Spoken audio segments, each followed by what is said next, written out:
जदि एमती फोटो को एमती करने चाहूच बहुत जनकर बापा माँ कि ग्रांड फादर ग्रांड मदर किसी लास्ट स्मृति थाए जोटा ऑलमोस्ट खराब हो सारी फोटोटा से रिकवर करने चाहते देन आप घरे बसिक मोबाइल माध्यम आराम से 10-15 सेकेंड रे करेंगे तभी एआई हेल्प रो जो मैंने आज पर्यंत एआई यूज करना से मैंने भी यूज करेंगे आज मुझे जानी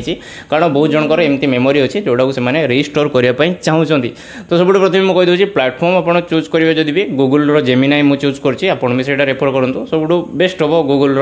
नेक्स्ट से प्लाटफर्म को गले आप जो नानो बानार शाढ़ी वाला ट्रेंड कर न करके आज नुआ शिखा तो सीठी जाकि आप प्लस आइकन ये जो आपंकर पुराना फोटोटा थी मोबाइल कैप्चर करने क्लीयरली अपलोड करदेला जो प्रॉम्प्ट मो स्क्रीन रे अच्छी मुझे कमेंट सेक्शन में पिन कर दूसरी वीडियो डिस्क्रिप्शन में लिखि दूसरी जदि आप कॉपी कॉपी कर दिंतु ना स्क्रीनशॉट नहीं कि गूगल रो लेंस रे आप पकईदे आपंकर सब टेक्स्ट गुड़ा कॉपी हो से कॉपी करके यूज करेंगे तो आप यूज कलापर एक्जाक्टली आपंकर जमी फोटो थी से भाई आपंकर नुआ होगी पड़े आसो नेक्स्ट जिन जब आपको कंप्लीट करने चाहते हेड टू फीट जाए तो आउ गोटे नेक्स्ट कमेंट देदेवे नेक्स्ट आप आहरी एडिट करके कंप्लीट करने चाहते पूरा पाद पर्यंत देन आउ गोटे कमांड देदेवे make this pic from head to feet तो सी ऑटोमेटिक ताको करदेव तो एतिको काम बाकी वीडियो को शेयर करदेव बहुत जनकर पुराना स्मृति अच्छी ताजा हो जय जगन्नाथ।